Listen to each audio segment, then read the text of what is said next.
not fair what's going on in my life. Ever feel that way? But it's not my fault. Guess we all do.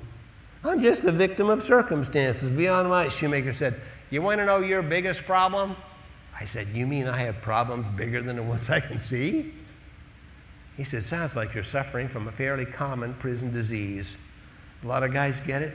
Some guys die from it if they don't get it cured. Oh, man, what's the name of this disease? He said, well, around here we just call it prison thinking. I said, prison thinking? He said, Roger, you think you're a prisoner. I'm thinking, what kind of nut did he put me next to? Look at me. I am bleeding from 4 open wounds, okay? I have boils now all over my body, big carbuncles. I can barely see through these boils on my face. I can't count all of them on my body.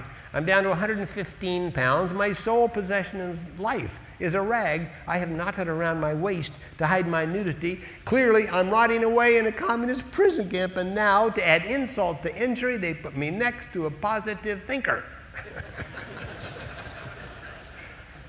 I kept tugging.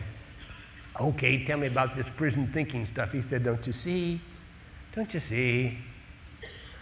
When a fighter pilot is first blown out of the sky,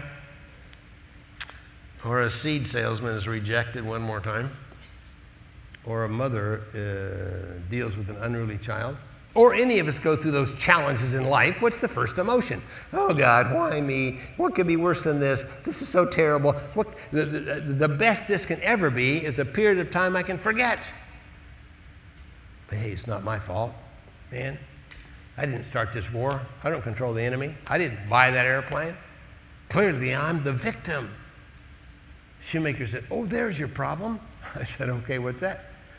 He said, when you blame everybody else for the problems of your life, you give away control of your life. That's what the coach was telling me. Remember the coach said had the option to give away the option? Shoemaker says precisely how to do it. Oh, here's the catch. Sometimes you're right.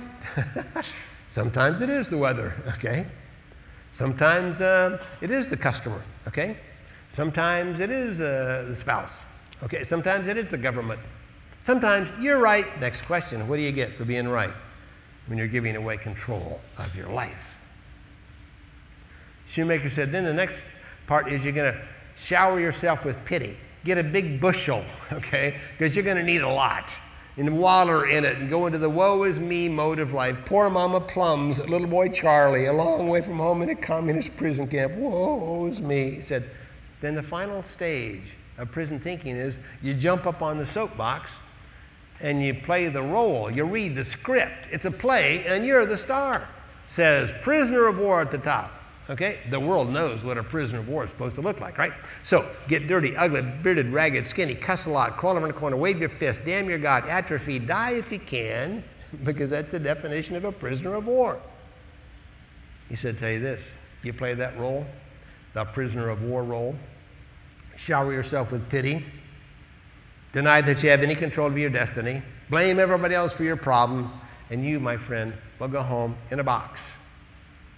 If your survivors are lucky, your bones will go home in a box. Okay, I said, I guess I got a bad case of this prison thinking. What's the antidote to my disease? He said, well, first is you got to be a believer. Hang on now, I'm not going to preach to you. I'm not going to try to convert you to a religion. He said, I just got to tell you this. Seen men come, seen men go. Some of them live, some of them die. If there's any one single common denominator of survival in this prison camp, is the guys that live are the guys that believe they're going to live. They tap into a source of strength and power greater than themselves. They believe in their flag, in their hometown, in their country. They believe in themselves and the team that we put together here.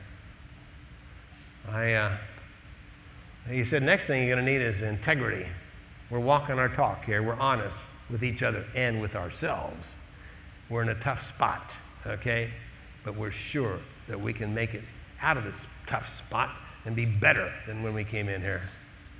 He said, you have to have courage. We're stepping up to the plate. It's the bottom of the ninth. We're 20 runs behind. You got to swing the bat like we're going to win the game. I said, okay, I think I've got those things.